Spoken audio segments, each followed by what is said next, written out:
Hello everybody, welcome back to the shop. Well, sorta. Today we take care of the truck. We get all the rusty parts pulled off it, we get the bed and front clip taken off, and we yank the old driveline out of the truck. So let's go take a look at all the progress I've made.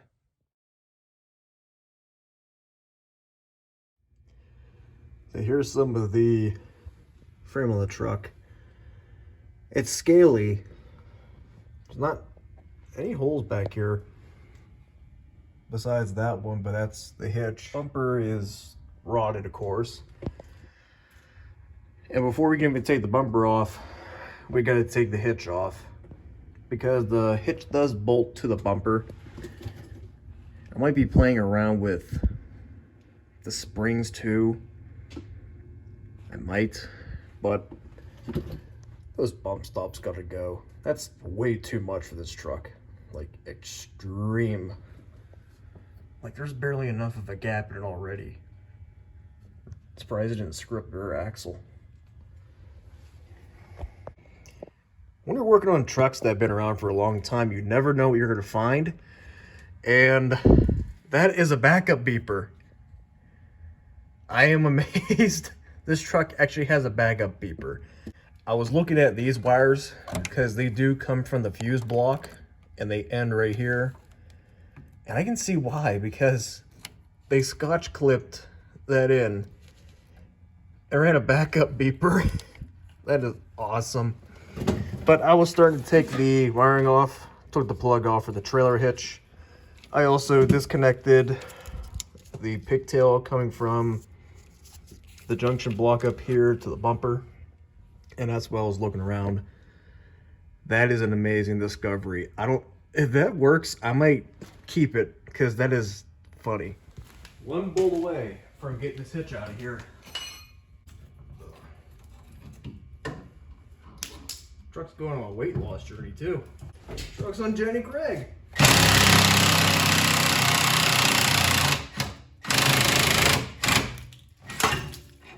GM truck hitch, 150 bucks. I know what I got. Not much to take the bumper off these trucks. It's, on this case, it's 4 nuts and 2 bolts. I think I can do it from here.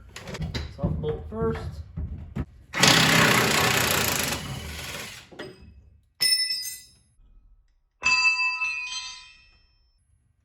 Hey.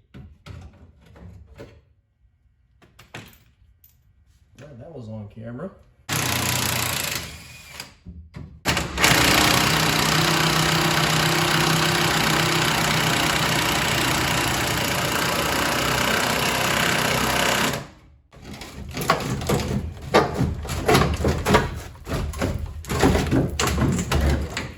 Oh.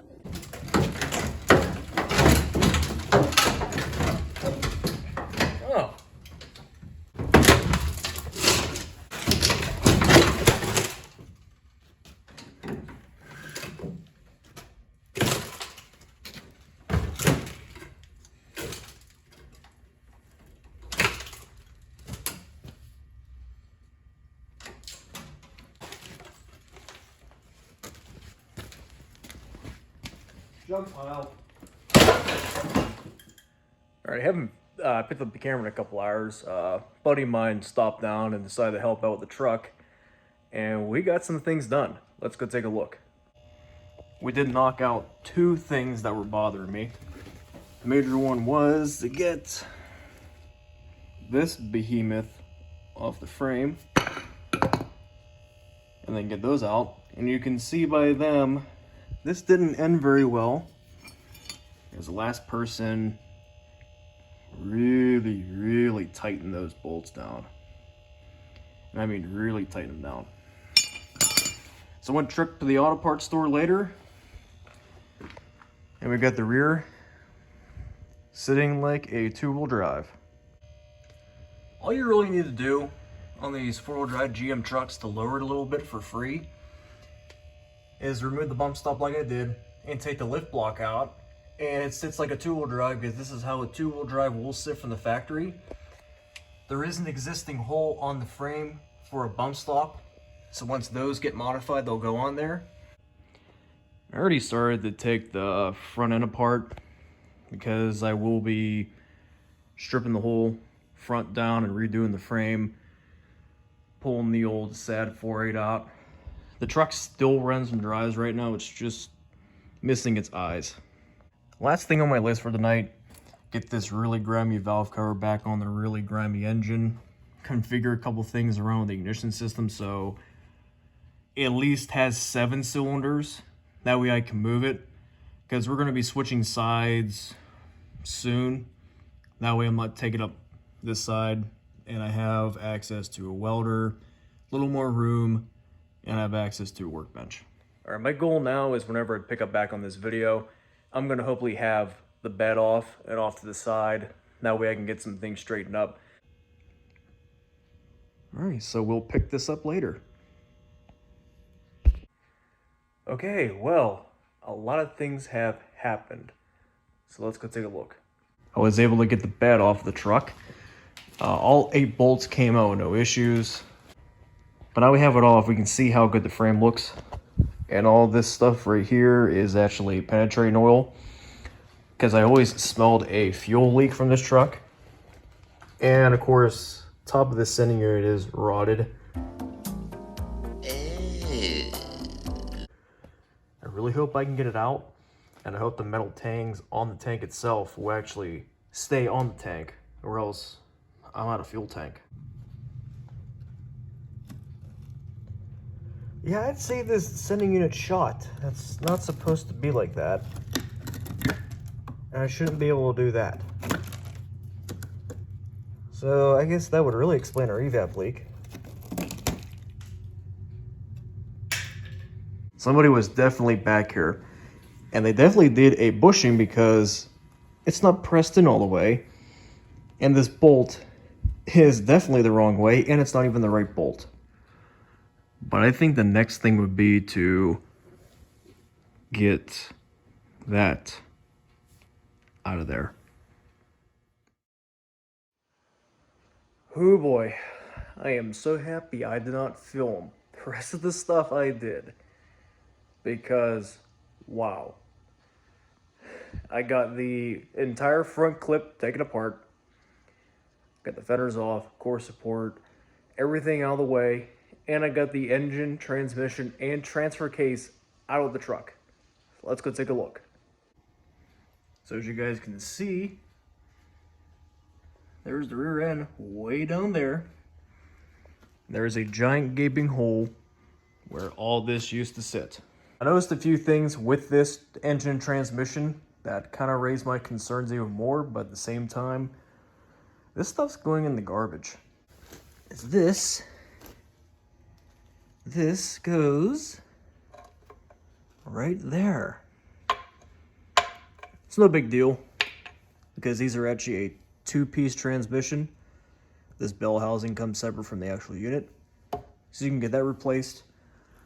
I noticed all the writing right on the top of the transmission, so this is definitely a junkyard unit. Transfer case, it's got pump rub. There's an oil pump that will come loose, and every time it rotates, it beats up against the transfer case itself. This transfer case has that problem, so it's going to be going away too. And make sure to rip the electrical components, the brackets, and the front drive shaft off of this. Removing this entire drive line was not fun. It got so bad, as soon as this engine came out of the frame, the transmission decided to come off the jack and spill ATF all over the floor.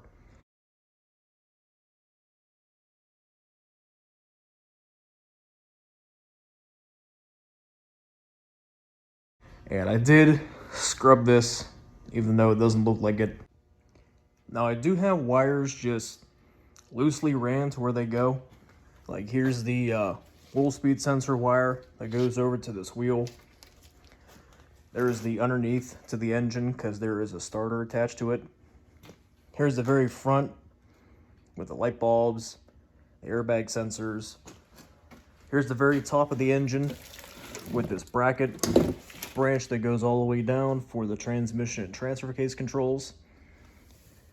Here's one for the throttle body and the injectors, excuse me. So all this stuff is mainly here. I'm probably gonna end up doing this off camera. I am going to go through the harness, repair any type of loom that needs fixed, because all this stuff is 20 years old. It's been under the hood for a long time. It's brittle, it's greasy. It all needs to be cleaned up. Oh, let me drop out this thing. The old power steering cooler. It's junk. It's leaking. And I cut the ends off because they were junk. Garbage. I have to say this too. That is the most puniest shock I've ever seen on the front of a truck. Yeah, so this took me my whole weekend to take the whole front of the truck apart, get that stripped down, get the engine and tranny out of it, take the bed off, and now we got a long process of the grease in the frame, cleaning it up, cleaning up the wires, and put everything back together. Can't wait.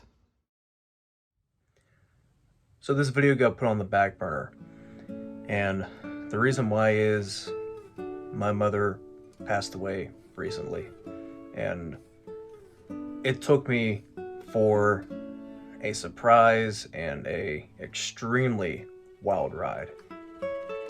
I found out when I was at work, so I had to leave work and go up and take care of some things for her. I'm still currently taking care of things. The giant weight and the cloud hanging over me is slowly starting to go away. Getting some things taken care of with that, and of course coping and getting my mind off things. And this is part of the reason that the video is actually being uploaded. So that way it's out there and everybody knows. And if I'm gonna be honest with you guys, it sucks. So obviously work is not gonna be happening as much because of this, and it's pretty obvious why. Like, when something like this happens, especially to me, since it caught me off guard and I had to figure things out and get some things arranged, it really clouds your mind up. It really does. And I do have to thank my friends, because they actually came down after they heard and, well, had a good time taking apart the truck. Of course, I didn't film it because I didn't feel like it, because I just wanted to be around my friends. Just want to be around my friends and some of my family, and just to ease my mind. I do feel better than I was over a week ago, but I still feel it. Realization's kicking in. And the one thing that does suck is the last thing me and my mom talked about was that truck. So it's just, I don't know how to say it. It's just so weird. That's the best way I can put it. So work with me, guys. I know I'm not the best YouTuber out there, and I swear, like, I'm never gonna be one, but hey, I enjoy what I do, and when time becomes serious, it's time to become serious. And that's basically what I did. And I'm still doing it. So, yeah, work will slow down, but you'll see work happen to the truck. I'm not giving up on it. It's still gonna happen. I'm still working on it. Just work with me a little bit, and everything will basically come together. So I appreciate you guys watching. Make sure to leave a like, share your support. Also subscribe, because if you like what you see, you might as well subscribe. But I'm gonna go. I'm gonna get this video uploaded for you guys, get it edited, and see what happens next.